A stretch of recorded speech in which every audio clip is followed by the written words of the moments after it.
Je suis présentement avec le Mustang Mach-E. On vous a parlé de ce véhicule-là en long et en large à virage, je le sais. J'ai chialé sur le nom en long et en large aussi, je le sais, mais c'est pas là le point aujourd'hui. Je suis à bord du véhicule parce que je veux vous parler de l'intérieur du véhicule, parce que je le conduis depuis un certain temps et il y a plein de choses que j'apprécie dans ce véhicule-là et des caractéristiques même uniques. Si on regarde du côté de l'aménagement, bien, du côté de chez Ford, on a fait un travail exceptionnel. On a laissé un cadran à l'arrière du véhicule normal, donc qui nous permet de garder les yeux sur la route. Ça, j'apprécie ça énormément. On a aussi un iPad ici qui est grand, un peu mal intégré, mais au niveau des fonctionnalités, j'ai apprécié jouer là-dedans.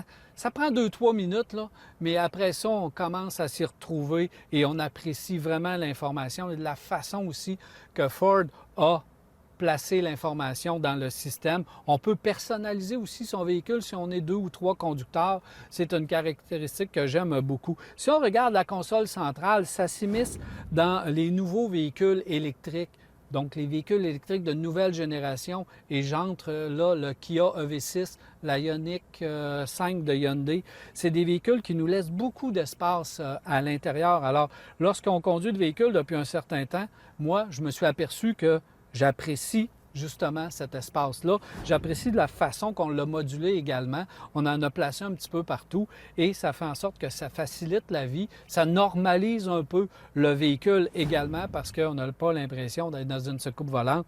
On a l'impression d'être dans un véhicule pratiquement normal avec un peu plus de rangement. On a même laissé une molette traditionnelle chez Ford justement pour nous rappeler qu'on ne conduit pas un véhicule spatial, mais bien un véhicule normal. Plusieurs choses aussi au niveau du confort. Je sais qu'il y a plusieurs modèles dans le véhicule, mais les sièges ici dans le modèle premium que nous avons sont très confortables, laissent beaucoup d'espace également, bon support, parce que des fois, une Mustang Mach-E, on a l'impression, puis on veut la dynamiser un petit peu, donc on pèse, on appuie sur l'accélérateur, on est bien supporté par les sièges.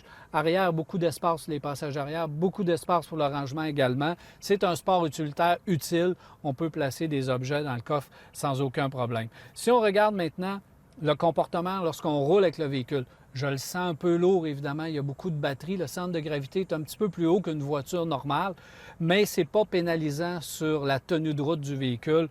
On peut s'amuser, on peut utiliser le couple abondant du moteur électrique. On appuie, puis on sent qu'on a vraiment beaucoup de couple. Comme je l'ai dit, là, du 0-100 en 3.9 pour le modèle GT Performance, mais le Premium comme ça, on est en bas de 5 secondes, donc ça déménage. C'est un véhicule électrique. Ce que j'apprécie, c'est le silence de roulement. On appuie sur l'accélérateur, un petit bruit du moteur électrique, c'est tout. C'est apaisant, c'est le fun, j'aime ça. Et le soir, avec les lumières qu'on a placées à bord du véhicule, il me semble qu'on roulerait à l'infini avec un véhicule comme ça. On se sent bien dans le véhicule. D'autres choses, évidemment, vous savez qu'il y a plusieurs modèles de Mustang. Le modèle Select à 50 000 est éligible au rabais du gouvernement lorsqu'on monte évidemment dans les groupes d'options puis qu'on s'en va dans le Premium, dans le California ou dans le GT Performance.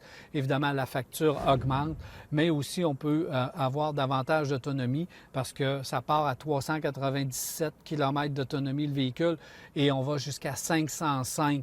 Alors, vous pouvez quand même personnaliser votre véhicule selon vos besoins. Si vous allez peut-être un peu plus souvent à l'extérieur, on privilégie le California à 505 km d'autonomie, mais vivre avec le Mustang Mach-E, c'est vraiment quelque chose d'intéressant. Il faut embarquer dans le véhicule, il faut débarquer du véhicule. Ce que j'apprécie énormément et ce que j'incite les autres fabricants à copier, c'est les ouvertures de portes électriques que la Mustang Mach-E possède. Facile à ouvrir, facile à débarquer du véhicule. Plus besoin de se casser le poignet, là. Simple petite planche comme ça, ergonomique, c'est vraiment très bien pensé, très bien fait.